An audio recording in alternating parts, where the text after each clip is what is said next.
చాలా సందర్భాల్లో కొన్ని పరిస్థితులను బట్టి కష్టాలు, నష్టాలు, శ్రమలు, బాధలు, వేదనలు వచ్చినప్పుడు అప్పుల సమస్యత కృంగిపోయి నలిగిపోయి బలహీనమవుతున్నప్పుడు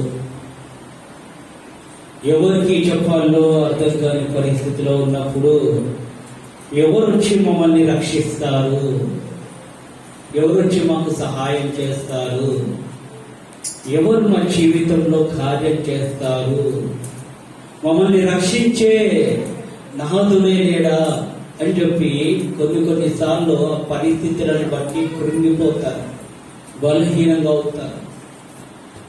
అయితే మనము ఎప్పుడైతే యేసు వైపు చూస్తామో, ఎప్పుడైతే యేసు వైపు చూస్తూ ఆయనని అనుసరించి నడుస్తామో అప్పుడు ఆయన మన జీవితంలో కార్యం చేస్తాము. హల్లెలూయా. మన వాక్యాన్ని చదివినట్లయితే యెషయా గ్రంథము 45వ అధ్యాయము 22వ వచనం.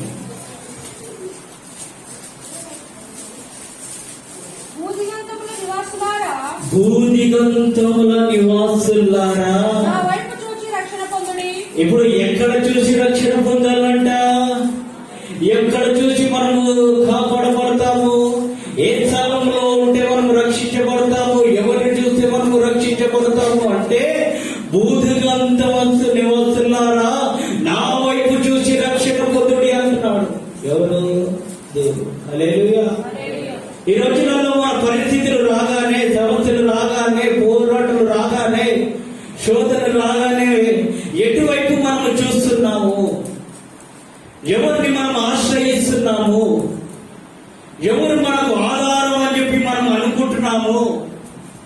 ఈ మనుషుల ద్వారా నాకు సహాయం కలుగుతుందేమో, ఈ వ్యక్తి ద్వారా నాకు ఏదైనా నెమ్మది కలుగుతుందేమో, వీరి ద్వారా నాకు ఏదైనా సహాయం అందుతుందేమో అని చెప్పి మనుషుల వైపే ఈ రోజులలో చాలా మంది మనుషుల వైపే చూస్తున్నారు. మమ్మల్ని రక్షించేవారు వీరే అనుకుంటారు, మమ్మల్ని కాపాడేవారు వీరే అనుకుంటారు. కానీ దేవుని వాక్యం అంటుంది ఆయన వైపు చూసి రక్షణ పొందాలి. హల్లెలూయా. మన పరిస్థితులు వచ్చినప్పుడు మనుషుల వైపు చూడడం కాకుండా నీ కుటుంబాన్ని, నీ జీవితాన్ని, నీ యొక్క వ్యక్తిగత ప్రతి విషయములో ఆయన నీకు రక్షణకర్తగా తోడయండి, ఆయన నీకు నడిపిస్తాడు. అది ఎప్పుడు అంటే నువ్వు ఆయన వైపు చూసినప్పుడు. హల్లెలూయా. చూడాలి, యేసు వైపు చూస్తూ విశ్వాసమును కాపాడుకోవాలి.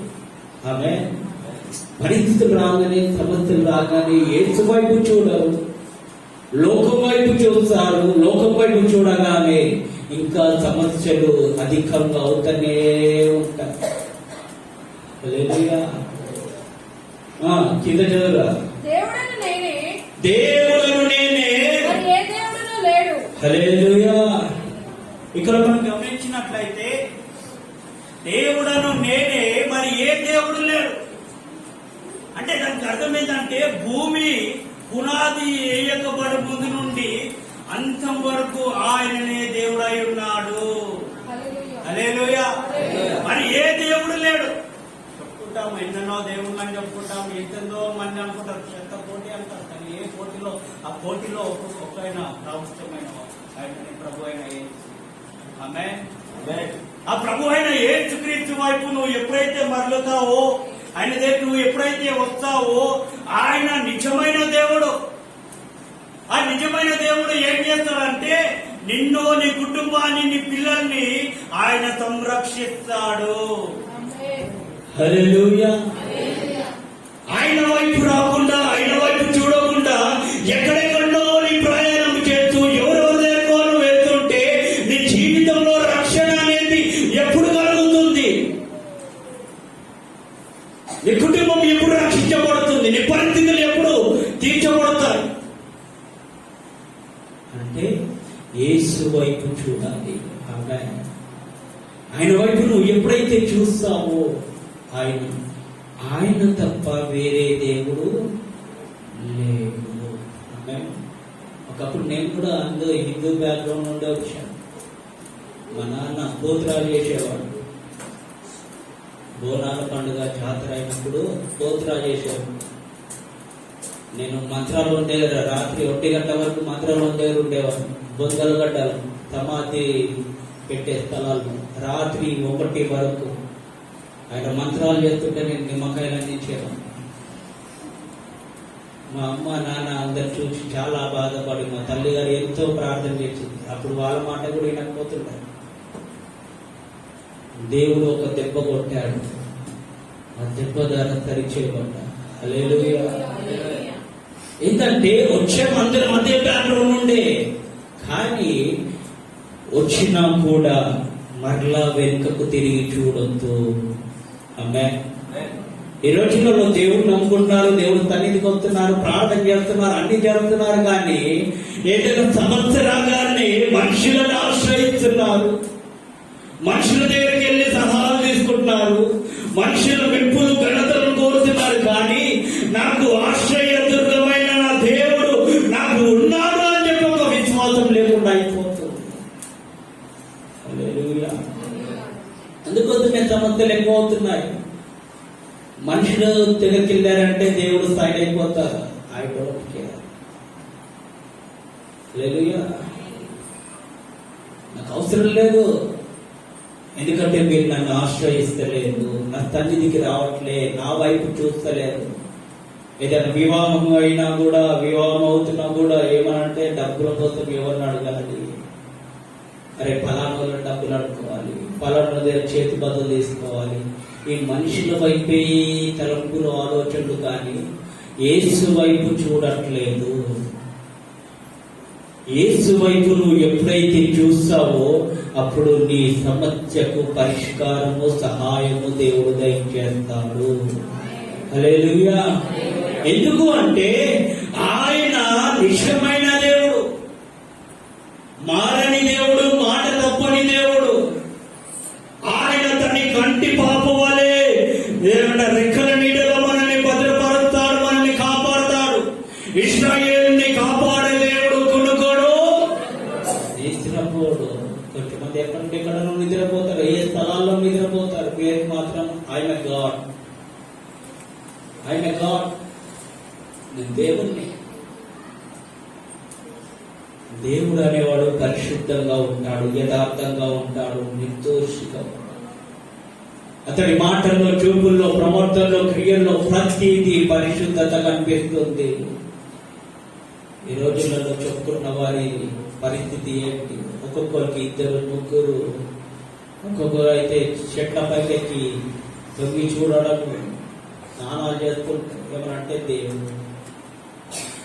దొంగతనం చేసేవాడు కూడా దేవుడు అయిపోయాడు. హల్లెలూయా. మన దేవుడు ఎలాంటి దేవుడు అంటే జగత్ పునాది వేయకపోవడం ముందుకు ఆయన ప్రణాళికలో, ఆయన ఉద్దేశములో నిన్ను ఏర్పరచుకున్న దేవుడు ఆయన. ఆమేన్. ఆయన వైపు చూడాలి, ఆయనను ఆశ్రయించాలి, ఆయనను వెంబడించాలి, ఆయన సన్నిధిలో కన్ని పెట్టాలి. అబ్రహాము జీవితంలో ఎన్నో పరిస్థితులు వచ్చాయి, శ్రమలు వచ్చాయి, శోధనలు వచ్చాయి. చూస్తే అబ్రహాము దేవుడి వైపే చూశాడు, అయినా కూడా శ్రమలు వచ్చాయి, కష్టాలు వచ్చాయి. ఆదికాండం 13వ అధ్యాయం నుండి మనం చదివితే అబ్రహాం చరిత్ర కనిపిస్తుంది. అబ్రహాము దేవుడు పిలిచాడు, అబ్రహామా, నువ్వు నీ దేశాన్ని, నీ బంధువులని, నీకున్న ప్రతిదీ విడిచిపెట్టి నన్ను వెంబడించు. నేను నీకు చూపించబోతున్న స్థలం, ఆ స్థలం ఏదో అబ్రహాంకి తెలియదు. ఇక స్థలంలో ఎక్కడ ఉంటారో, ఎవరెవరు ఉంటారో, మనకు పంచమైన ఉన్నారా లేదా అది అబ్రహాంకు తెలియదు. అయినా కూడా యేసు వైపు చూస్తూ ఆ పరిస్థితుల మధ్యలో వెళ్ళిపోయాడు. అన్ని విడిచిపెట్టాడు. హల్లెలూయా. అన్ని విడిచిపెట్టి ఆయనని ఆశ్రయిస్తేనే ఆయన మనకు కృప చూపిస్తాడు. హల్లెలూయా. అబ్రహాము దేవుణ్ణి చూశాడు, దేవుణ్ణి వెంబడించాడు, దేవునితో నడిచాడు. అయినా కూడా ఆత్మీయమైన శ్రమలు అబ్రహాంకి కలిగాయి. చాలా జీవితంలో ఒక గర్వఫలం లేదు, అనుభవించలేకపోతుంది గర్వఫలాన్ని. ఎటు చూసిన పరిస్థితుల్లో శ్రమలు అబ్రహాంకి. పిల్లలు లేనోడా, సంతానం లేనోడా, లేదంటే దేవుడు దేవుడు అని చెప్పి రోషంగా వెళ్ళిపోయావు కదా. మా దేశాన్ని విడిచిపెట్టి, మా రాష్ట్రాన్ని విడిచిపెట్టి, మా బంధువులను విడిచిపెట్టి, ప్రతిదీ నువ్వు విడిచిపెట్టి నువ్వు నీ దేవుడి వైపు చూసి వెళ్ళిపోయావు కదా. ఏమైంది నీ పరిస్థితి, ఏమైంది? ఈ రోజులలో అర్జునుడు కూడా మనం ప్రశ్నించేది ఇదే. ఓహో దేవుడు దేవుడు అని అంటారు చర్చకి, ఏమైంది? మీ దేవుడు ఏం చేస్తాడు? మీ కుటుంబంలో గిట్లా చేసి ఉండేది దేవుడు. హల్లెలూయా. ప్రశ్నించట్లేదా ఈరోజు? ప్రశ్నిస్తారు. ఎందుకు? నరంలేని నాలిక నలుదిక్కులు తిరుగుతారు. వాళ్ళ నాలుకకు నరం ఉండదు. ఎప్పుడు ఎవరిని గోకాలా, ఎవరిని మాట్లాడాలా, ఎవరి కుటుంబంలో చిచ్చులు పెట్టాలా, ఇదే. ఫస్ట్ వారి కుటుంబంలో, వారి ఇంట్లో, వారి జీవితమే తక్కువ ఉండదు కానీ వేరే వాళ్ళకి ఏదైతే చూపెడతారు. అప్పుడు గమనించండి, దేవుడి బిడ్డలైనా పక్క వాళ్ళు ఎవరైనా వేలెత్తి ఒక్క చేయి వాళ్ళు చూపెడితే మిగతా 4 వేలు మనకు చూపిస్తారు. దానికంటే రెట్టింపు తీర్పు మనకు ఉంటుంది. అబ్రహాం జీవితంలో కూడా అనేక మంది వేలెత్తి చూపెట్టారు. అరే నువ్వు బాగుపడలేదు, నువ్వు మమ్మల్ని ఇచ్చిపెట్టిపోయినావు, ఓ దేవుడు అని చెప్పి నమ్ముకున్నావు, కులంలో నుండి తీసేసాం, పాలన నేను తీసేసినాం, ఇక నువ్వు సంబంధం లేదు వెళ్ళిపోయావు. అయినా కూడా దేవుడు నీకు ఏం చేయట్లే. అదే మాతో ఉంటే ఒక పూజ చేస్తే మీకే వరం పడుతుంటాయి కదా. అదే అని చెప్పి హేళన చేసే రోజులు అబ్రహాము అనుభవించాడు. ఆత్మీయమైన శ్రమలను అనుభవించాడు. ఆయన చూచుచున్న దేవుడు కాబట్టి అబ్రహాముకు పిలుపుకు తగ్గట్టు దేవుడు చక్కటి బహుమానాన్ని ఇచ్చేశాడు. చెప్పటి కూడా దేవుడు నామం ఒక చక్కటి బహుమానం. అబ్రహాము జీవితంలో అంతగా దేవుడు ఆలోచన చేయడానికి కారణం ఏంటంటే, ఎవరెవరైతే అబ్రహాంని తప్పుగా అర్థం చేసుకున్నారో, ఎవరెవరైతే దేవుడిని ఎవరైతే అవమానపరిచారో, ఎవరైతే నీ దేవుడు చాతగాని దేవుడు అని చెప్పి అన్నారో, వాళ్ళ కనుల ఎదుట దేవుడు కార్యం చేయడానికి 99 సంవత్సరాల తర్వాత అబ్రహాంకి చక్కటి బహుమానం ఇచ్చేశాడు. హల్లెలూయా. అది సాధ్యమా? అసాధ్యమైన కార్యం. అప్పుడు ఎవరెవరైతే అబ్రహాం అన్నారో వారు మనోనేత్రాలు వెలిగించమంటారు. అరే మీ దేవుడు సర్వశక్తి గల దేవుడు. ఆదికాండం 17వ అధ్యాయం. సర్వశక్తి గల దేవుడు అబ్రహాంకు ప్రత్యక్షమైనప్పుడు, అబ్రహాముతో మాట్లాడుతున్నప్పుడు, అబ్రహాము నా సన్నిధిలో ఈ విధంగా నడుచుకో, ఈ విధంగా జీవించుకో, నేను నీకు సంతానాన్ని, నీ గర్భఫలాన్ని ఆశీర్వదించబోతున్నాను, నీ గర్భంలో నుండి రాజులను లేపబోతున్నాను, నీకు ఇశ్రాయేలు ప్రజలను నేను అప్పగించబోతున్నాను. హల్లెలూయా. ఇవన్నీ ఎప్పుడు వస్తాయంటే ఆత్మీయంగా మనకు శ్రమలు వచ్చినప్పుడే. పట్టజారినంత దీవెనలు దేవుడు ఆకాశంలో నుండి కుమ్మరిస్తాడు. మలకి గ్రంథం 3వ అధ్యాయం 12వ వచనంలో ఆకాశ వాక్యలను విప్పి ఆయన పట్టజారినంత దీవెనలు విస్తారంగా మన పైన కుమ్మరిస్తాడంట. అది ఊరికనే కుమ్మరించాడు. ఏదో వర్షం వచ్చినట్టు కుమ్మరించు రాజా అంటే కుమ్మరించాడు. శ్రమలను అనుభవించాలి, శోధనలు అనుభవించాలి, కష్ట నష్టాలను అనుభవించాలి. పరిస్థితులని అర్థం చేసుకొని వారు ఉంటారు. మన వాళ్ళే మనల్ని హేళన చేస్తారు, మనం దూషిస్తారు, మనకు నెమ్మది లేకుండా చేస్తారు. అయినా కూడా నా ప్రభువు ఉన్నాడు అని చెప్పి ఒక విశ్వాసంతో నువ్వు ఆయన వైపు చూడాలి. హల్లెలూయా. ఆయన వైపు నువ్వు ఎప్పుడైతే చూస్తావో అబ్రహాము జీవితంలో కార్యం చేసిన దేవుడు మన జీవితంలో కూడా కార్యం చేస్తాడు. ఆమేన్. హల్లెలూయా. ఇంకొక వాక్యాన్ని మనం గమనించినట్లయితే ఏతు వైపు చూస్తే మొదటిది రక్షణ కలుగుతుంది. రెండవది కీర్తనలు 34వ అధ్యాయము 5వ వచనం.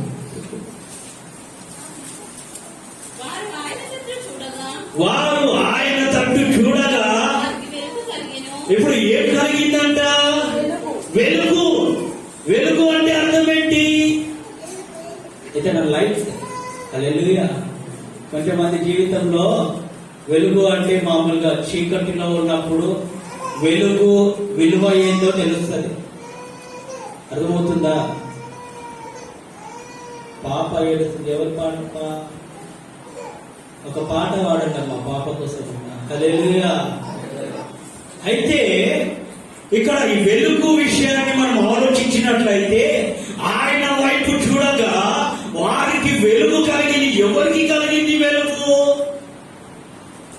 అతను వెలుగు అంటే అర్థం ఏంటి అంటే చీకటిని అనుభవించిన వాళ్ళకు వెలుగు విలువ ఏదో తెలుస్తుంది.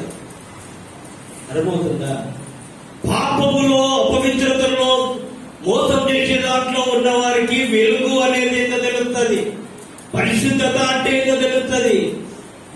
అర్థమవుతుందా? ఎప్పుడైతే మనము చీకటి పాపము చీకటిలో ఉన్న మన పైన గత 2000 సంవత్సరాల క్రిందట ఆయన మన పైన వెలుగును ఉదయింపజేశాడు. ఆ వెలుగు వైపు చూసిన వారికి దేవుడు ఒక గొప్ప రక్షణని వెలుగును మనకు దయచేశాడు. వెలుగుని చూడకుండా ఇంకా ఈ ప్రపంచంలో అనేక మంది ఉన్నారు.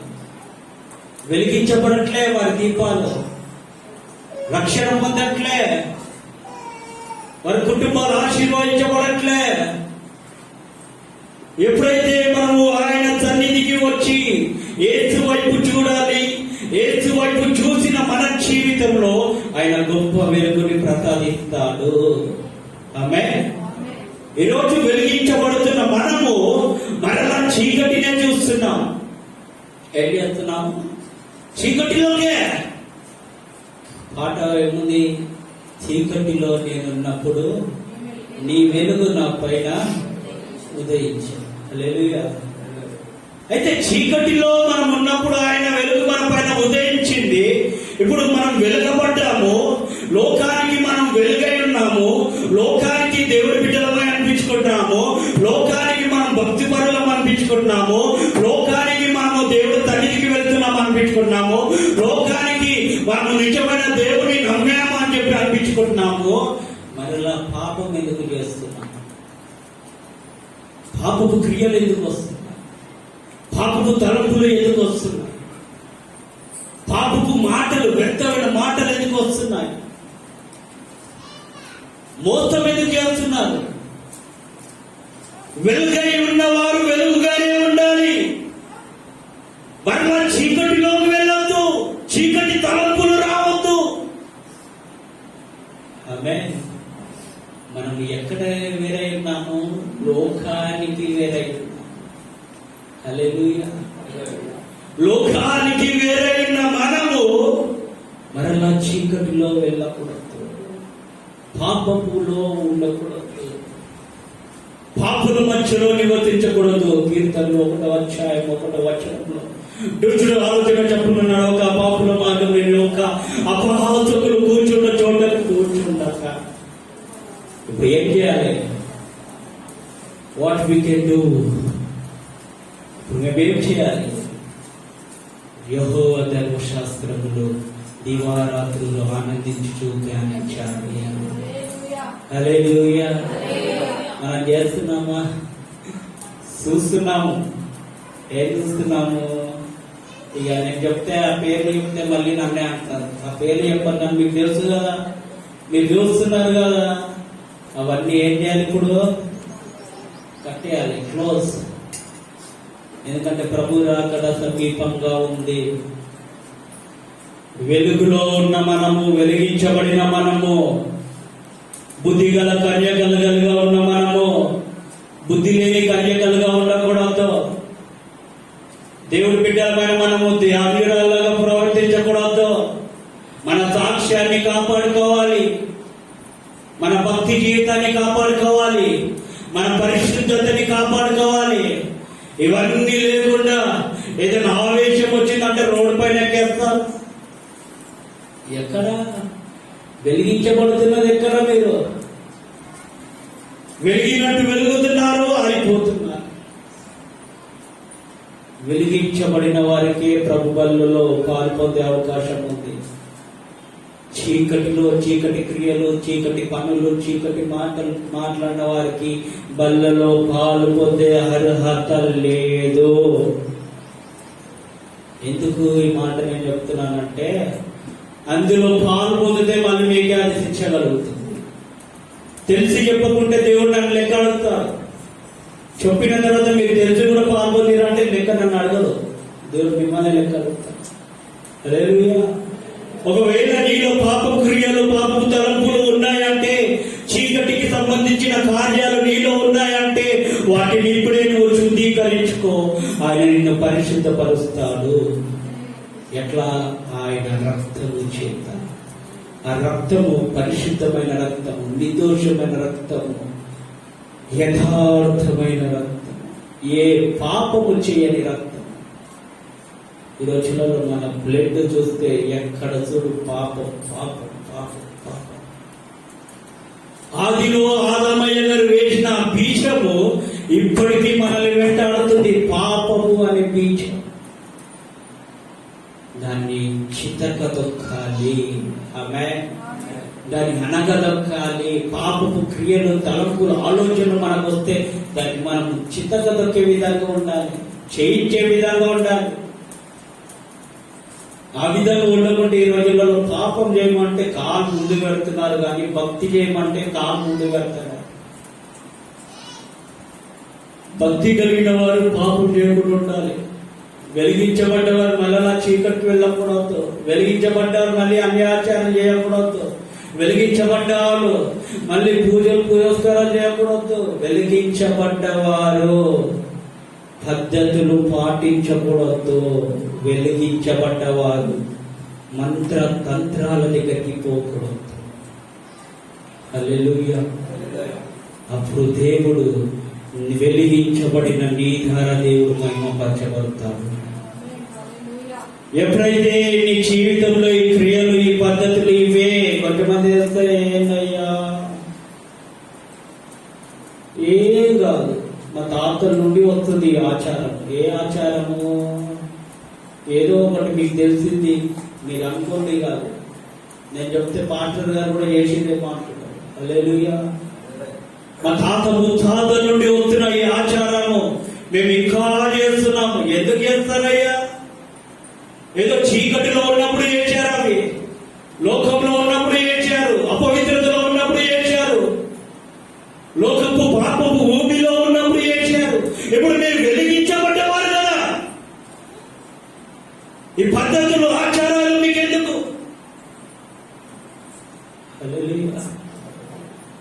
అమావాస్యలు చూస్తే భయం, పౌర్ణమిని చూస్తే భయం, సూర్యగ్రహం, చంద్రగ్రహం వస్తే భయం.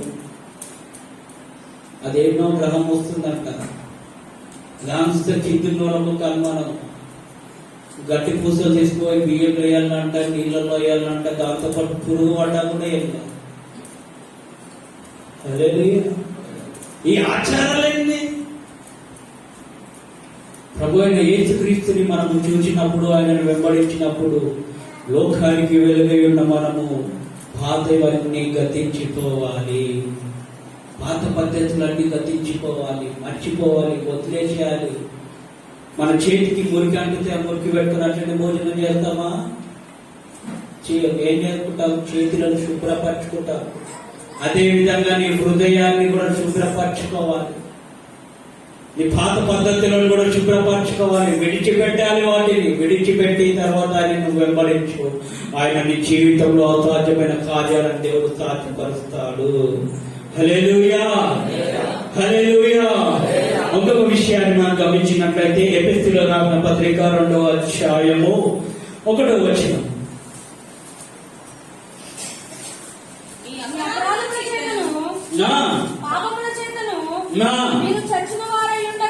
ఇప్పుడు ఎట్లా చచ్చిపోయినామంటే మనము అపరాధముల చేత, పాపముల చేత.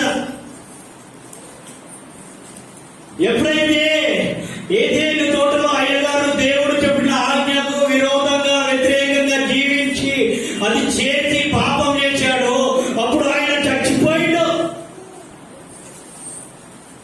ఆ చచ్చిపోయిన వారమై ఉన్నాం మనము. ఏమనంటే అయ్యా నేను చిన్నప్పటి ఆయనే చిన్నప్పటి క్రిస్టియన్. హల్లెలూయా. చిన్నప్పటి క్రిస్టియన్ అయ్యా, నేను నాలో పాపం లేదు, మా తాత ముత్తాతల నుండి పాపం లేదో. భూమి మీద జన్మించిన ప్రతి ఒక్కడు పాపియే. హల్లెలూయా. మీ అపరాధముల చేత, పాపముల చేత ఇప్పుడు మీరు ఏం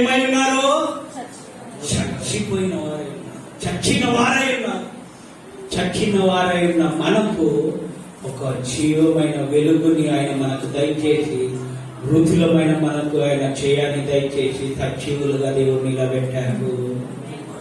ఆమేన్. సజీవులుగా దేవుడు మార్చాడు మనల్ని.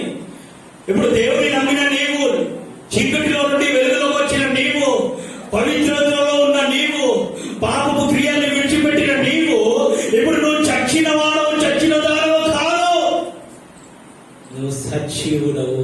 ఆమేన్. మన ప్రభు అయిన యేసుక్రీస్తు ఆయన వృద్ధుడే, కానీ యుగ యుగములకు ఆయన సజీవుడి. హల్లెలూయా. ఈరోజు సజీవుడైన దేవుని మనం ఆరాధిస్తున్నాము, సజీవుడైన దేవుని మనము స్తుతిస్తున్నాము, సజీవుడైన దేవుని మనం వెంబడిస్తున్నాము. కాబట్టి మనము సజీవులము. సజీవులం. మళ్ళీ మనం చావుల దగ్గరికి వెళ్ళకూడదు, వృద్ధుల దగ్గరికి వెళ్ళకూడదు, పాపపు దగ్గరికి వెళ్ళకూడదు. పాపపు భూమిలో పడి ఉన్న నాకు నిత్య జీవమిచ్చితివే. హల్లెలూయా. పాపపు భూమిలో చచ్చిపోయి పడి ఉన్న మనకు దేవుడు నిత్య జీవాన్ని కలగజేశాడు. హల్లెలూయా. ఇంకొక విషయాన్ని మనం గమనించినట్లయితే ఇదే వాక్యంలో చదువురా, ఎలా బ్రతికించాడంట చెప్పాలి. అర్థమవుతున్న వాళ్ళు హల్లెలూయా చెప్పండి. ఇంకా హల్లెలూయా. ఆయన ఇప్పుడు మనల్ని ఎవరితో బ్రతికింపజేశాడు? పాపము చేసిన మన ఆదాము చేత కాదు, పాపము చేసిన మన పితరుల చేత కాదు, మోసం అన్యాయం చేసిన మన పైన నాయకుల చేత కాదు. ఆయన ఎవరి చేత బ్రతికింపజేశాడంటే క్రీస్తు చేత. ఆమేన్. ఆ క్రీస్తు యేసు అని ఆ స్వరక్తం ఇచ్చి మనల్ని కొన్నాడు. ఆయన సిలువలో ఆయన రక్తము కార్చి ఎనలేని ప్రేమను చూపి ఆయన మనల్ని ఆకర్షించాడు. ఈరోజు ఆ రక్తానికి విలువయం ఇస్తున్నాం, ఆయన త్యాగానికి విలువయం ఇస్తున్నాం. ఆయన ఎప్పుడో గత 2000 సంవత్సరాల క్రిందట సిలువలో చనిపోయాడు. హల్లెలూయా. మరలా తిరిగి 3 రోజుల తర్వాత సజీవుడై లేచాడు. ఆ సిలువలో చనిపోయిన ప్రభు అయిన యేసుక్రీస్తుకు ఈ రోజు నువ్వు ఏమి విలువ ఇస్తున్నావు, ఏమి కనపరుస్తున్నావు, ఏమి విధంగా నువ్వు నడుచుకుంటున్నావు అంటే అందరికి క్వశ్చన్ మార్కే. ఎప్పుడో సిలువ వేయబడ్డ క్రీస్తుని పదే పదే పదే పదే పదే పదే మరలా మీరు సిలువ వేస్తున్నారు, మరలా వేస్తున్నారు. ఆయనని ఒక కాలుకు చిన్న ముళ్ళు గుచ్చుకుంటేనే ఆ నొప్పిని, ఆ బాధని మనం తట్టుకోలేము కదా. ఆయనకు పెద్ద పెద్ద మేకులు గుచ్చారే, ముళ్ళ కిరీటం పెట్టారే, బల్లం పక్కలో కొడిచారే, బల్లంతోనే అంత త్యాగము చేసి, అంత ప్రాణ త్యాగం చేసి ఆయన నిన్ను క్రీస్తుతో బ్రతికించాడు. ఆయన ఆ రోజు త్యాగం చేయకపోతే ఈ రోజు మన పరిస్థితి ఏమైపోతుండే? పాపపు ముళ్ళును విరిచిన వాడు ఆయన. అవన్నీ చేసినా కూడా ఈరోజు మళ్ళీ నీ పాపము చేత మరలా సిలువ వేస్తున్నా, నీ క్రియల చేత ప్రభుని మరలా సిలువ వేస్తున్నా, నీ నడవడిక, నీ పద్ధతులు, నీ ఆచారము చేత మరలా సిలువ వేస్తున్నారు. ఎవరిని? ప్రభు యేసు.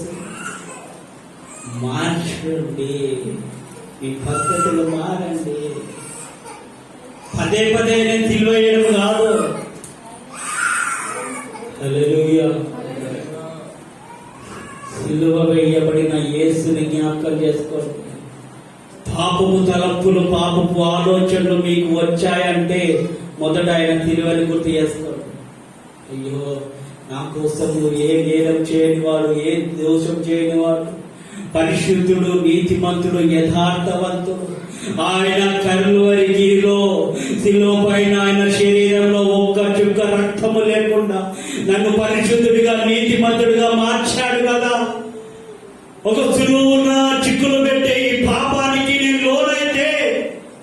నిజంగా ఆయన సిలువ చేసినట్టు అవుతా అని చెప్పి ఒక ఆలోచన మీకు ఉండాలి. హల్లెలూయా.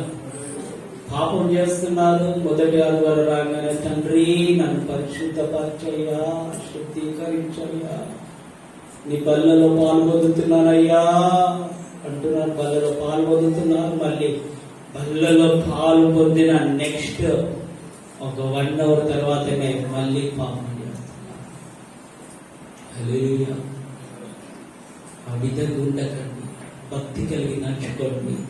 ఆయన మనల్ని ఎలా బ్రతికించాడంట?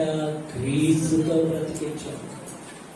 ఆ క్రీస్తు లేకపోతే ఈ రోజు మనం ఇక్కడ ఉండకపోతుండే, ఆయన త్యాగం చేయకపోతే ఈ రోజు మనం ఇక్కడ సజీవంగా ఉండకపోతుండే. ఆయనకు బల్లలో పొడిచి ఆయన రక్త త్యాగము చేత మనల్ని ఈ రోజు నిలిపిన దేవుడికి మహిమ కలుగునుగాక. కృతజ్ఞత కలిగి ఉండండి. కృతజ్ఞత లేని జీవితాలుగా ఉంటే దేవుణ్ణి అవమానపరుస్తున్నారు, బాధపడుతున్నారు.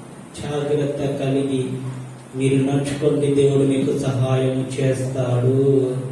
ఆమె ఇంకొక విషయాన్ని మనం గమనించినట్లయితే హెబ్రీయుల రాసిన పత్రిక 12వ అధ్యాయము 2వ వచనం.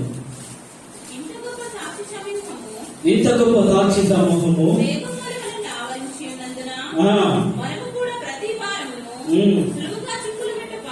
ఇప్పుడు ఎలా చిక్కులు పెడతారంటే సులువుగా మాటల చేత, తలంపుల చేత, మీ పొరుగు వారి చేత, మీ ప్రాణ స్నేహితుల చేత. అరే ఒక దమ్ము కొట్టరా, ఏం కొట్టు, ఒక దమ్ము ఇట్లా లాగితే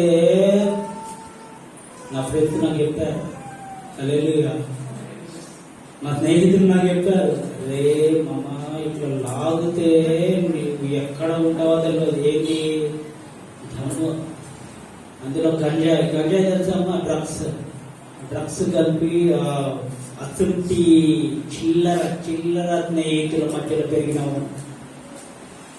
నిన్నటి రోజున ఒకడు పరిచయం కల్పించాడు. వాడు చూస్తే మాట సరిగ్గా రావట్లే. పెళ్ళైంది, భార్య వదిలిపెట్టి వెళ్ళిపోయింది, ఉద్యోగం లేదు. వచ్చి అరే పైతలీలా ఎందుకు ఒక దమ్ము తాగితే మామ పైతలు లేదు. నేను అన్నా, రే చెడిపోవడానికి నేను పైసలు ఇవ్వను, కానీ రక్షించడానికి అయితే పైసలు ఇస్తాను రా బాబు అంటే, ప్లీజ్ మమ్మ అని చెప్పి కాలు పట్టుకున్నా. ఒకవేళ నేను దేవుడు నన్ను ఏర్పరచుకోకపోతే, దేవుడు ఆ ఒక దుష్ట సాంగత్యం నుండి దేవుడు నన్ను ఏర్పరచుకోకపోతే ఈరోజు ఈ విధంగా నేను ఉండకపోతున్నా. మా గ్యాంగులో నేనే పెద్ద తోపు, కానీ ఏ అలవాటు లేకుండా. హల్లెలూయా.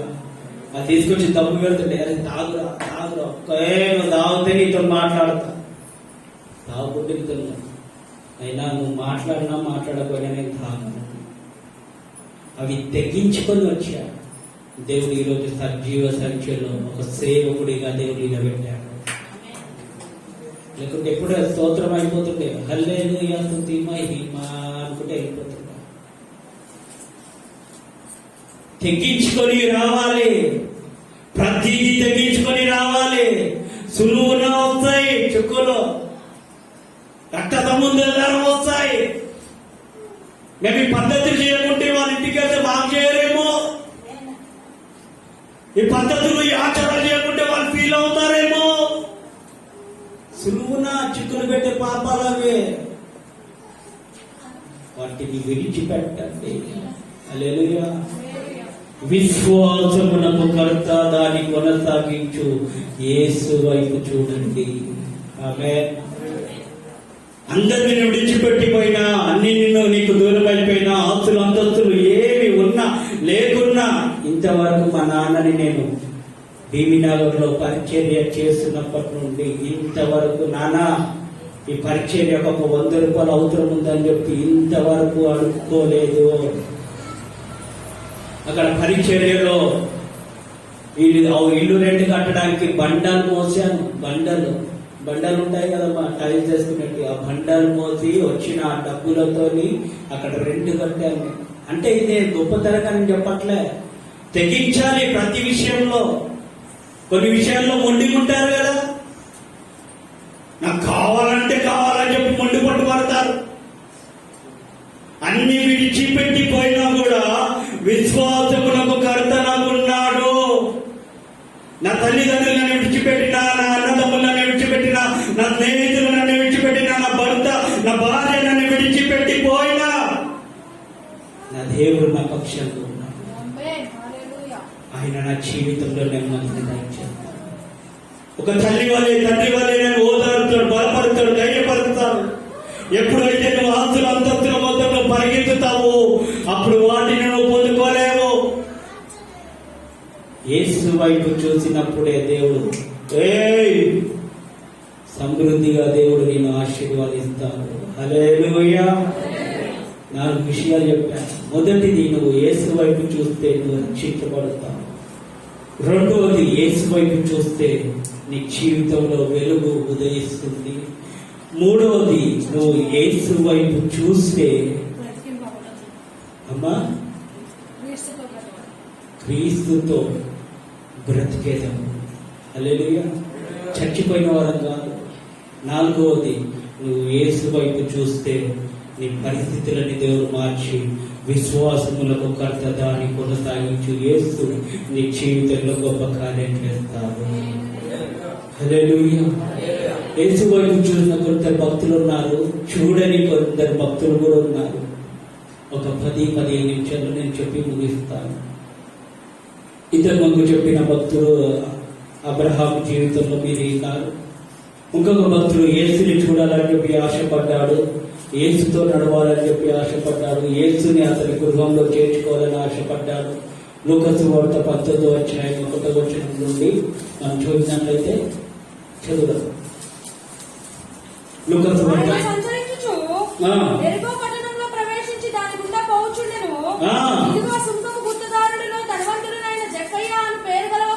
ఇగో జక్కయ్య ధనవంతుడు, సుగంధుప్తధరుడు అయిన ధనవంతుడైన జక్కయ్య కలిగిన ఒక పేరు కలిగిన వాడు ఇప్పుడు ఏం చేశాడంటే యేసు ఎవరో నేను చూడాలి, ప్రధానమంత్రిని నేను చూడాలి, ప్రైమ్ మినిస్టర్ని నేను చూడాలి, మా ఇంట్లో చూడాలి, మా పెద్దనాన్నని చూడాలి అంటే పనుకోలే. ఎవరిని చూడాలనుకున్నట్ట? యేసు ఎవరో అని చూడగోరను అని. యేసు ఎవరో అని చూడగోరాడు. హల్లెలూయా. చూసేందుకు ధనవంతుడే, ఆస్తులు అంతస్తులు అన్ని ఉన్నాయి. యేసు ఎవరో అని చూడగోరాడు. కానీ అక్కడ గుడిలో జన సమూహం పెద్ద పెద్ద వాళ్ళు ఉన్నారు. చూస్తే పుట్టైన పొట్టోలు గట్టోలు. హల్లెలూయా. అనకరండి, పొట్టోలు గట్టోలు. పొట్టోలు బాగా తెలివి ఉంటాయి. హల్లెలూయా. ఇప్పుడు జక్కయ్యకు కూడా అనేక పరిస్థితులు వచ్చినా కూడా, అనేక సమస్యలు వచ్చినా కూడా, అక్కడ శ్రమలు వచ్చాయి. అంటే యేసుని చూడనప్పుడు, యేసుని చూడకుండా అనేక మంది అతన్ని ఆటంకపరిచారు, అనేక మంది ఇబ్బంది పెట్టారు, అనేక మంది అతన్ని నూకేశారు. అయినా కూడా ఆయన యేసుని చూడాలని చెప్పి ఒక నిరీక్షణతో ఆయన జక్కయ్య ఒక వేడి చెట్టు ఎక్కడ జరిగింది. హల్లెలూయా. ఆ వేడి చెట్టు ఎక్కిన జక్కయ్య జీవితంలో అప్పుడు యేసుని చూడాలని ఆశపడ్డ జక్కయ్యని యేసే అతన్ని చూశాడు. హల్లెలూయా. చదివినట్లయితే యేసు ఆ చోటికి వచ్చినప్పుడు కన్నులెత్తి చూసి జక్కయ్య ఇప్పుడు నువ్వేం చేయ్యా, త్వరగా దిగు, నీ పరిస్థితిని విడిచిపెట్టి దిగు, నీ కోరికలు సిద్ధిపడింది, నీ ఆలోచన యావత్తు నేను సఫలపరుస్తానయ్యా. నీ మనసులో అనుకున్నావు కదా నన్ను చూడాలని, నేనే నీ దగ్గరికి వచ్చా.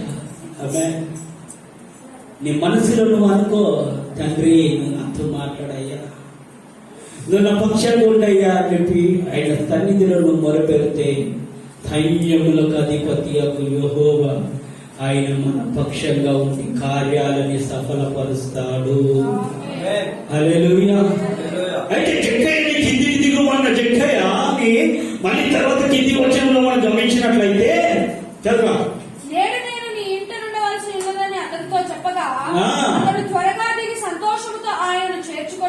ఇప్పుడు ఇప్పుడు ఇప్పుడు ఎక్కడ త్వరగా దిగాడంట, సంతోషంతో చేర్చుకున్నాడంట. అక్కడ ఇంట్లోకి వెళ్ళగానే విందు సిద్ధపరిచాడు, అతని ఇంట్లో నివసించాడు. అతడు చేసిన పాపాలు, అతడు చేసిన మోసాలు, అతడు తీసుకున్న అతిక్రమము, డబ్బు, అదంతా దానికి రెట్టింపుగా ప్రజలకు చెల్లించాడు. హల్లెలూయా. యేసు నిజంగా నీ హృదయంలో ఉంటే జక్కయ్య లాంటి మనసు నీకు ఉంటుంది. ఆ జక్కయ్య అంటుడు, ఓ ధనవంతుడు, డబ్బు సంపాదించేవాడు, అతడి కంటే ఆస్తి పనులు ధనవంతుడు ఎవరు లేరు. అయినా కూడా యేసుని నమ్మగానే అతడి కుటుంబానికి, అతడి ఇంటికి రక్షణ వచ్చి ఉంది. హల్లెలూయా. యేసుని చూడాలని చెప్పి ఆశపడ్డ జక్కయ్య దేవుడు కార్యం చేశాడు. నోహావు కుటుంబంలో కూడా ఆదికాండము 6వ అధ్యాయం నుండి నోహావు చరిత్ర ఉంటుంది. నోహావు కుటుంబంలో కూడా అనేక పరిస్థితులు వచ్చినా కూడా, సమస్యలు వచ్చినా కూడా, అక్కడ ఉన్న చూసిన అంజులు, ఇరుగు పొరుగు వాళ్ళందరూ నోవాహు కుటుంబాన్ని, అయ్యో దయ్యి దేవుడు నమ్ముకున్నవారా, దేవుడు కుటుంబం అంటారా బాబు, వీళ్ళు ఎవరు లేదు, దేవుడు వీళ్ళకే దిగి వచ్చిండు, ఆకాశంలో నుండి గుడి పడ్డాడేమో ఆ దేవుడు అని చెప్పి నోవాహు కుటుంబాన్ని హేళన చేసిన ఆ కుటుంబం పక్షంగా దేవుడు ఉండి ఆ కుటుంబాన్ని దేవుడు రక్షించాడు. ఆమేన్. ఈరోజు నీ కుటుంబాన్ని కూడా దేవుడు రక్షిస్తున్నాడు. నీ పిల్లలను కూడా రక్షిస్తున్నాడు. ఈ దినాన్ని, ఈ క్షణాన్ని చూడకుండా అనేక మంది నశించిపోతున్నారు, అనేక మంది చనిపోతున్నారు. ఏ క్షణంలో ఎవరికి ఏమవుతుందో తెలియదు. ఇన్ని సంవత్సరాల వరకు సజీవ సంఖ్యలో మనం ఉన్నామంటే ఆయన అపారమైన కృప చేత మనల్ని రక్షిస్తున్నాడు. హల్లెలూయా, హల్లెలూయా. అదే విధంగా మనం గమనించినట్లయితే దేవుడి మాట వినని ప్రజలు ఎవరంటే, మొదటిలో ఆదిలో, నేను త్వరగా రెఫరెన్స్ చెప్పాను కానీ ఆదిలో మనం గమనించినట్లయితే ఆదమయ్య గారు దేవుడి మాట వినాలి. దేవుడి మాట వినకుండా శిక్ష తెచ్చుకున్నాడు, నష్టాన్ని తెచ్చుకున్నాడు, శ్రమలు తెచ్చుకున్నాడు. ఆ ఏ హేను తోట నుండి వెలివేయబడ్డాడు.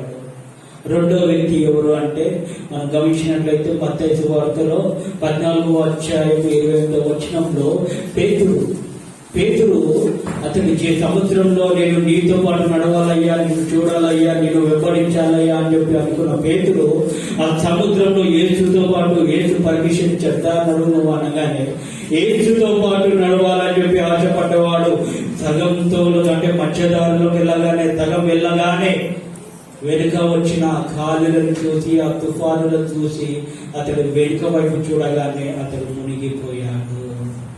హల్లెలూయా. ఈ సముద్రం అనే ప్రయాణంలో ఉంటున్నాం మనం.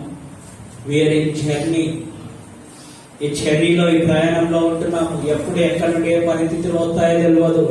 మనం చూడాల్సింది ఎవరి వైపు అంటే యేసు వైపే చూడాలి. పేతురు ఏం చేశాడంటే మొదట యేసు వైపు చూశాడు, తర్వాత ఎక్కడ చూశాడు? లోకాన్ని చూశాడు. ఆ వాక్యం చదివితే మీకు అర్థమవుతుంది. చదువురా. వెంటనే యేసు ధైర్యము తెచ్చుకొని నేనే భయపడకూడని వారితో చెప్పగా పేతురు ప్రభువా నీవే అయితే నీళ్ళ మీద నడిచి నీ వద్దకు వచ్చుటకు నాకు సెలవిమ్మని ఆయనతో అనెను. ఏ కోరికలు కొన్ని బలికి ఉంటాయి. చూస్తేనేమో జోబులో రూపాయి డబ్బులు ఉంటాయి, జోబులో చూస్తే డబ్బులు సరిగ్గా ఉండవు. ఇంట్లో తినడానికి ఆహారం చక్కగా ఉండవు, పడుకోవడానికి ఇంట్లో సరైన గృహం ఉండదు. కానీ సోపులు ఎట్లుంటాయి? అయ్యలయ్యి మంచి మంచి డ్రెస్ వేసుకోవాలి. ఐరన్ లేని ఇంట్లోకి బయటకు వెళ్ళారు. హల్లెలూయా. ఐరన్ డ్రెస్ లేని ఇంట్లోకి బయటకు వెళ్ళారు. సోపులు ఎక్కువ, తిండి తక్కువ. ఇప్పుడు పేతురుకి కూడా ఏమొచ్చింది? కోరిక. అయ్యా నువ్వు నీళ్ళ మీద నడుస్తున్నావు కదా, అయ్యో నువ్వు నీళ్ళ మీద నడుస్తున్నావు కదా, నేను కూడా నీతో పాటు నడుస్తానయ్యా. అవసరం అయినా మనకు అవసరం ఉన్నాయే మనం కోరుకోవాలి.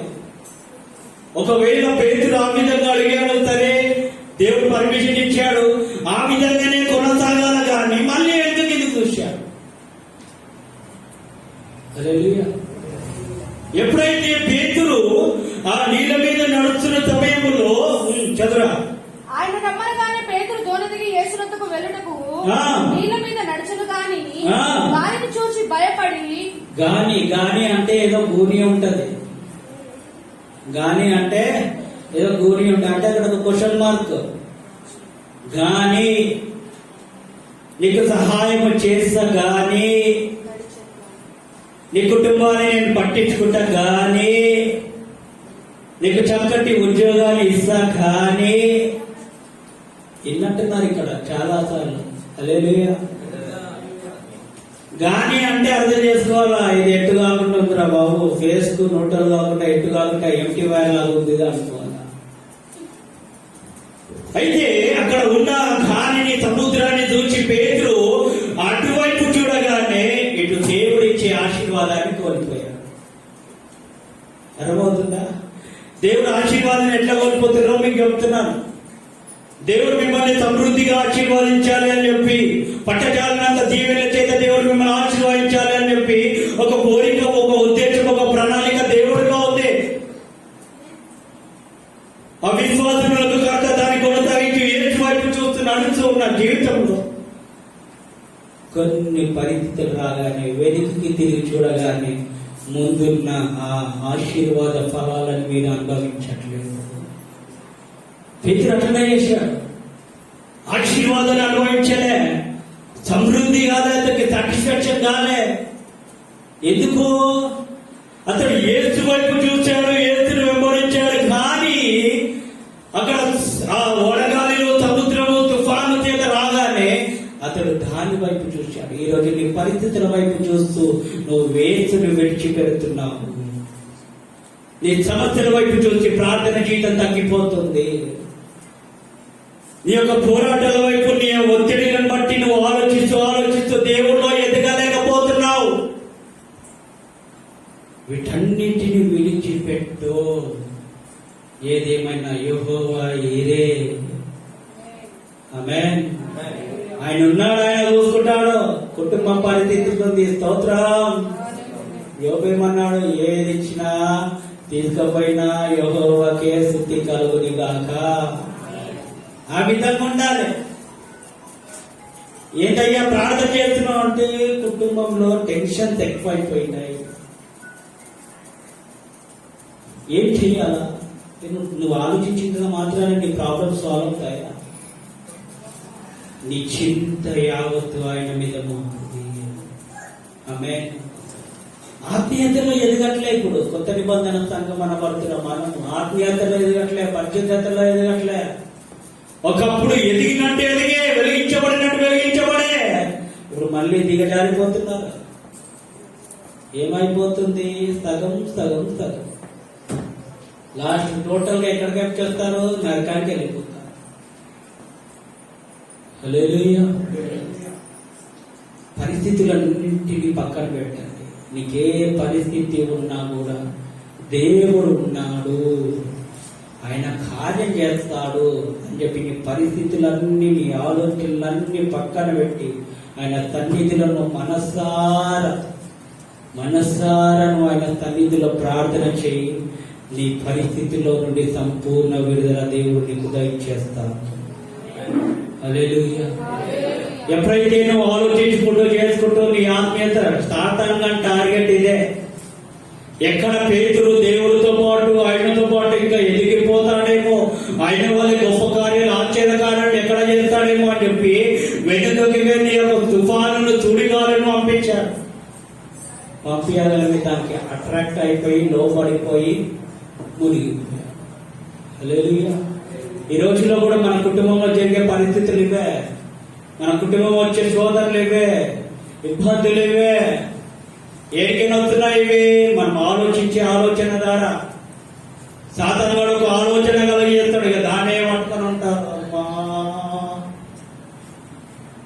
దేవుడి సన్నిధిలో విడిచిపెట్టు. దేవుడిని పక్షంగా కార్యం చేయటుగాక. ఆమేన్. హల్లెలూయా. మూడో విషయాన్ని మనం గమనించినట్లయితే, దేవుడి మాట వినని వ్యక్తి యోనా. నిన్న రాత్రి 6 ప్రార్థనలో పాస్టర్ గారు వాక్యం, యోనా విషయంలో దేవుడు ఒక స్థలానికి పోరా బాబు, ఒక స్థలంలో పోయి పరిచర్య చేయి, ఆ స్థలంలో ఉన్న ప్రజలను రక్షించో, వారికి సువార్త చెప్పంటే, నాకు ఆ స్థలం అంటేనే నచ్చదో, ఆ ప్రజలంటేనే నాకు నచ్చదో. నిధివే పట్టణానికి వెళ్ళాలంటే త్రాసుకి వెళ్ళాడు. అయ్యా, త్రాసులో ఏముంటది? వ్యాపారము, వడ్డీలకు ఇచ్చడము, తీసుకోవడము, వ్యాపారం చేయడము ఉంటది. ధనాపేక్ష కలిగిన యోనా జీవితంలో ఒక ధనాపేక్ష.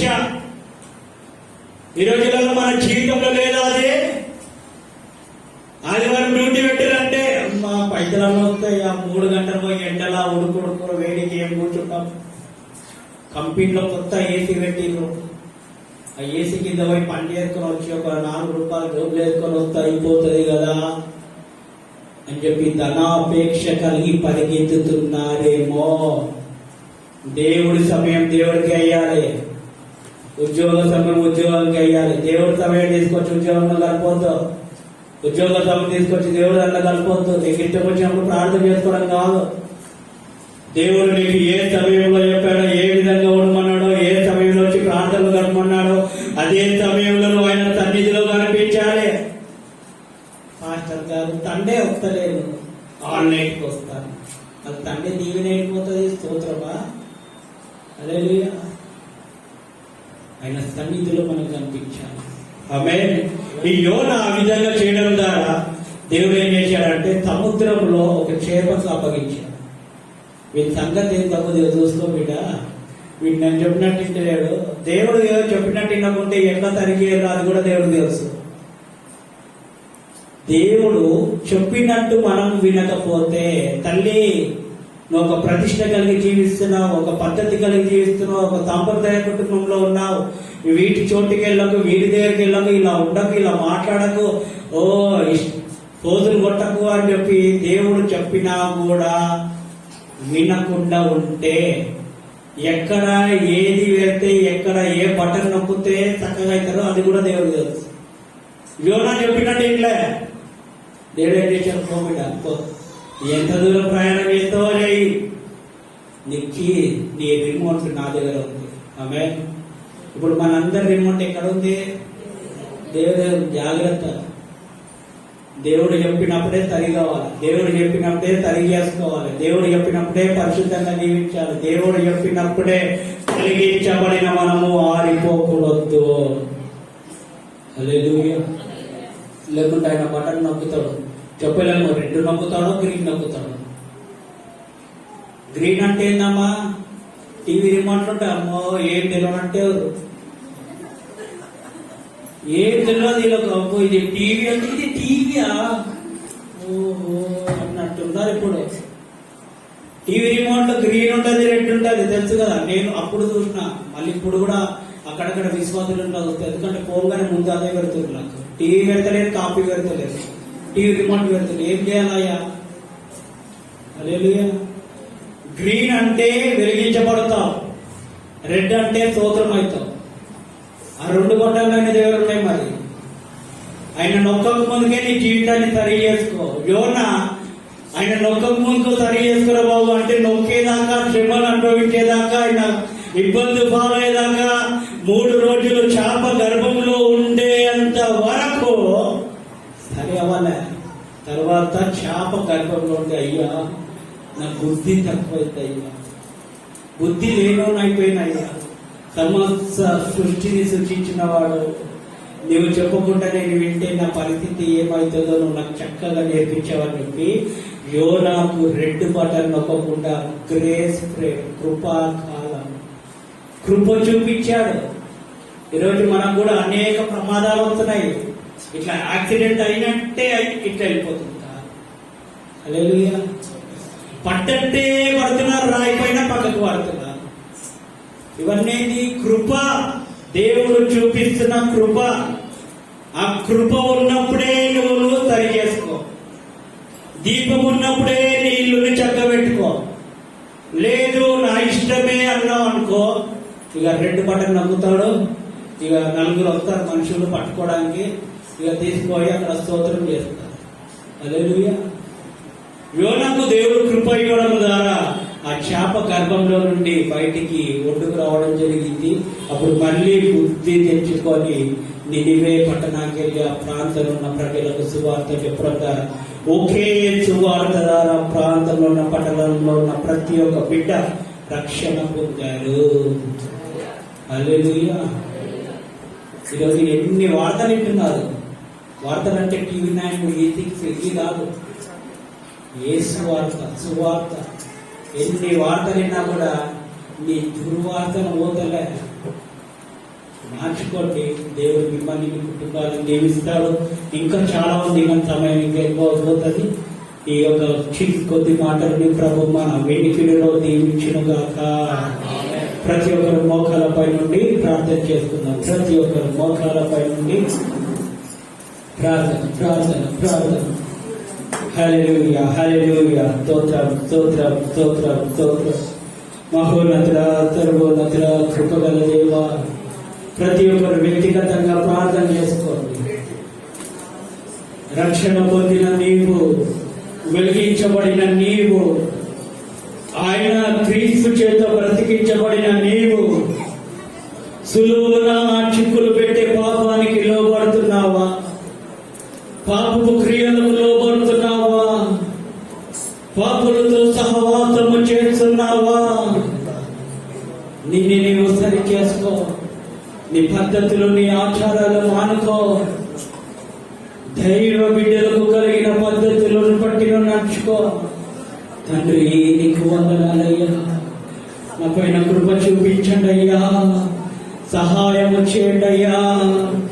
ఇన్ని రోజులు దేవా, వెలిగించబడినట్టు వెలిగించబడి ఆరిపోయిన దీపం వలె ఉంటున్నాడయ్యా. తండ్రి, నన్ను వెలిగించు వాడవు నీవే. నా పక్షంగా కార్యం చేయి, నా కుటుంబ పక్షంగా కార్యం చేయి. ఈ యొక్క వెలిగించబడిన జీవితంలో ఆత్మీయంగా శ్రమలు అనేకంగా కలిగినా కూడా అబ్రహాము దేవుని విడిచిపెట్టలే, యోబు దేవుని విడిచిపెట్టలే. ఆయనని వెంబడించారు, ఆయనని మహిమపరిచారు. దానికి రెట్టింపు దీవెనలు, ఆశీర్వాదాలని కూడా అనుభవించారు. ఈ రోజుల్లో నీకు కలిగిన పరిస్థితుల శ్రమలను చూసి దేవుడిలో తగ్గిపోతున్నావు, దేవుని విడిచిపెడుతున్నావు, దేవుని వైపు చూస్తలేవు. ఏదైనా మనుషులు మనుషులు మనుషులు వారి ద్వారా మాకు సహాయం దొరుకుతుందేమో అని చూస్తున్నావు, కానీ ఎవ్వరు నీకు సహాయం చేయలేరు. సహాయం చేసేవాడు సైన్యములకు అధిపతి అగు యెహోవాయే. ఆయన మన పక్షంగా కార్యం చేస్తాడు. చెప్పబడిన వాక్యం నిమిత్తమై మా అమ్మగారు పద్మమ్మ ప్రార్థన చేస్తారు.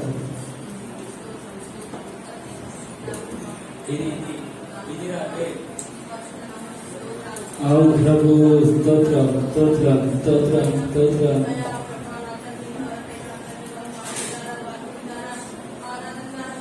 అవును ప్రభువా, స్తోత్రం స్తోత్రం. స్తోత్రము తండ్రి, కృపగల దేవానికి స్తోత్రములు నాయన, కరుణానికి స్తోత్రము తండ్రి. అయా, నీకు లెక్కించిన స్థుతులు చెల్లిస్తున్నాము తండ్రి. అయా, మేము వాటి వారిని ప్రభా, ఎందుకు మమ్మల్ని పనికిరాని వాళ్ళగా ఉన్నప్పటికీ ప్రభా, మమ్మల్ని నాయన నీ కృప చేత మమ్మల్ని రక్షించిన దేవా, నీకు స్తోత్రాలు స్తోత్రాలు స్తోత్రాలు స్తోత్రాలు చెల్లిస్తున్నాము తండ్రి. అయా, ఇంతవరకు నా తండ్రి దైవదాసుడు నా ప్రభా నీ మాటలు పలుకుచుండగా నా తండ్రి ఆయనకు నోటికి దూరంగా ఉండి ప్రభా, ప్రతి క్షణం ప్రతి మాట ప్రభా నీ యొక్క నాయ పరలోకం నుంచి ప్రభా పంపించిన విధానం బట్టి వందనాలు స్తోత్రాలు స్తోత్రాలు స్తోత్రాలు చేస్తున్నాము తండ్రి. అయా, వినగల మనసులు గ్రహించే ఆలోచన మాకందరికి ఇచ్చినందుకే కోట్లాలు స్తోత్రాలు చేస్తున్నాము తండ్రి. అయా ప్రభా, నా తండ్రి నాయన ప్రభా, నేను పాపంలో మేము ఊపిలో పడకుండా ప్రభా మమ్మల్ని బట్టి లేవనెత్తిన దేవానికి స్తోత్రము నాయన. యోనా తండ్రి నాయన తన ఇష్టానుసారంగా జీవించి నా ప్రభా దేవునికి వ్యతిరేకమైన పనులు చేసినప్పటికీ ప్రభా, అయా ప్రభా కృప చేత నా ప్రభా నాయన ఆయన మత్స్యం కడుపుల నుంచి నా ప్రభా నాయన కక్కించిన విధానం బట్టి నీకు స్తోత్రము నాయన. దోషాలు పాపాలు ఉన్నప్పటికీ ప్రభా మమ్మల్ని క్షమించిన దేవా, నీకు స్తోత్రము స్తోత్రము స్తోత్రము చెల్లిస్తున్నాము తండ్రి. అయా మహాగణానికి స్తోత్రము తండ్రి. అయా, ఇంకెంత మందిలో తండ్రి నాయన నా ప్రభా నీ యొక్క నాయన ధర్మశాస్త్రం నుంచి మమ్మల్ని మాకు బయలుపరిచే దేవానికి స్తోత్రములు నాయన. అదేవిధంగా అబ్రహాముగా ఉన్న మా ముందు పెట్టిన దేవానికి స్తోత్రములు నాయన. అయా, విశ్వాసంతో ముందుకు సాగినప్పుడు ప్రభా ఎన్ని సంవత్సరాలైనా గర్భఫలాన్ని ఇచ్చిన దేవానికి కోటాలు స్తోత్రాలు స్తోత్రములు నాయన. అయా, విశ్వాసం గొప్పది కాబట్టి ప్రభా మేమందరం కూడా తండ్రి అదే విశ్వాసంలో ముందుకు కొనసాగించడం సహాయం దయచేయాలి. అంతం వరకు నాయన తండ్రి విశ్వాసముతో నా తండ్రి ఉండటకు సహాయము దయచేయాలి. అయా, విశ్వాసంలో ఎదుటకు సహాయము దయచేయాలి. మహాగణానికి స్తోత్రము స్తోత్రములు తండ్రి. అయా ప్రభా, నా తండ్రి ఇంతవరకు నా ప్రభా నా తండ్రి ఎంత మందితో ఏ విధంగా నా తండ్రి మాతో అందరితో నా తండ్రి నాయన నీ మాటలతో మమ్మల్ని నాయన నీకు వందనాలు చెల్లిస్తున్నాము తండ్రి.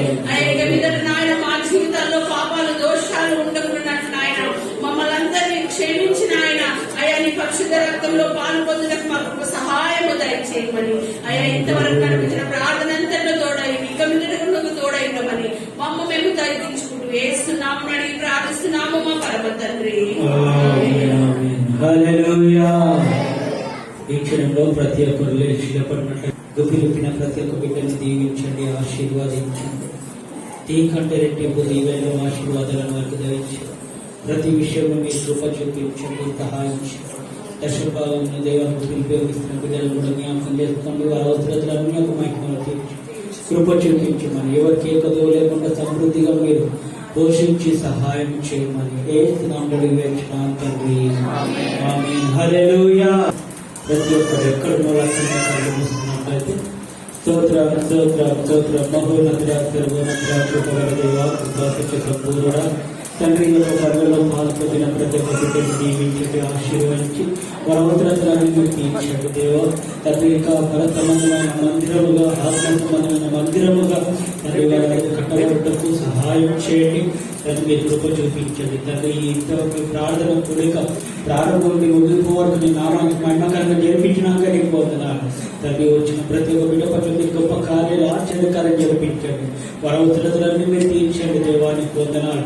వచ్చిన ప్రతి ఒక్క బిడ్డని బలిష్టమైన అస్త్రవిధిని ఆశీర్వదిస్తున్నారు. ప్రతి ఒక్క బిడ్డని నామంలో ఆశీర్వదించబడం గాక, దీవించబడం గాక, వర్ధింపబడం గాక, క్షేమాన్ని ఆశీర్వాదాన్ని ఆరోగ్యాన్ని నిత్యాన్ని సన్నిధిలోని పొందడం గాక.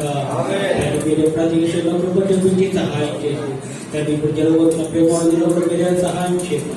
నేను నామానికి మహిమ తెచ్చుకోవాలి. ఏం నామడు తండ్రి. మన తండ్రి దేవుడు ప్రేమ కుమారుడు కృప పరిశుద్ధాత్మ దేవుడు సన్నిధి సహవాసం ఇప్పుడు ఎల్లప్పుడూ సకల పరిశుద్ధులకు మనకు ప్రభు రాకడ పర్యంతం సదాకాలము తోడేయుడుగాక. యేసు రక్తమే